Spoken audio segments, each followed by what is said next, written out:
Kalau misalnya saat isolasi mandiri, itu kan biasanya ada tetangga yang membantu, kemudian ada tetangga yang kirim-kirim, atau bahkan kebalikannya, ini yang sedang isolasi mandiri punya makanan berlebih, dikirim ke tetangga yang lain. Nah, eh, memang tertutup sih pakai alat dan lain sebagainya. Itu bagaimana Mbak Nia supaya mengurangi was-was dan juga memastikan itu aman gitu untuk saling bertukar gitu, Mbak Nia.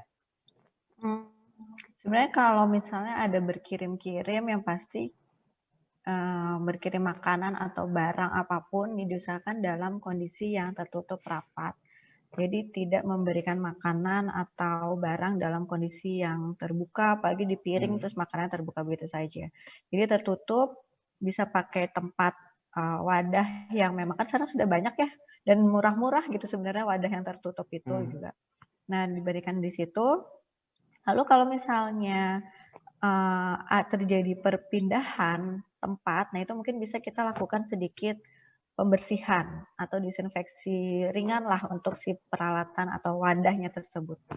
Nah, sebelum akhirnya kita transfer ke tempat yang lain, gitu sih Mas. Selanjutnya kalau misalnya untuk rumah tangga, apa sih yang bisa digunakan untuk desinfeksi sesuai dengan kemampuan orang-orang yang ada di rumah tangga, maksudnya di rumah-rumah gitu Mbak Nia.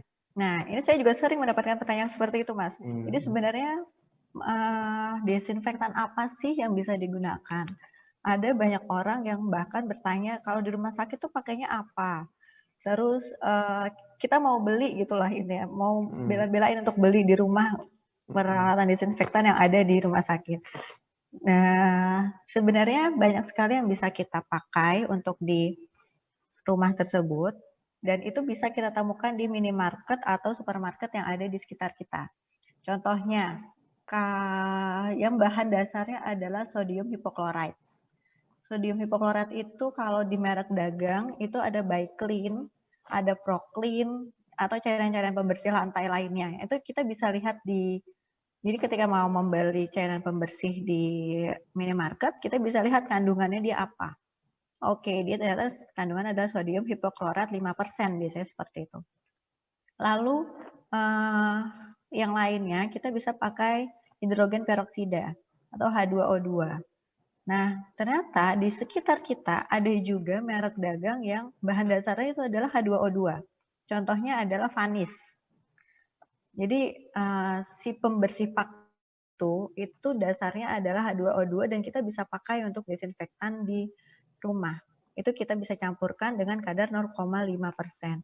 Jadi nanti kita lihat tuh kandungan si vanisnya berapa, lalu kita campur encerkan dengan air sampai kira-kira kadarnya 0,5%. Kalau tadi misalnya yang sodium hipochlorite 5%, kalau kita mau bikin jadi 0,1%, berarti kan kita harus mencampurkan istilahnya satu tutupnya si botol sodium hipochlorite dicampur dengan 9 tutup air, atau kalau satuannya liter ya 1 liter dengan 9 liter air bersih. Seperti itu. Itu contoh material atau bahan yang bisa kita gunakan untuk pembersihan di rumah, desinfektan di rumah. Iya betul, karena kalau dipakai di rumah sakit otomatis sulit untuk dicari dan mungkin harganya juga cukup mahal kalau kita pakai untuk sehari-hari ya Mas.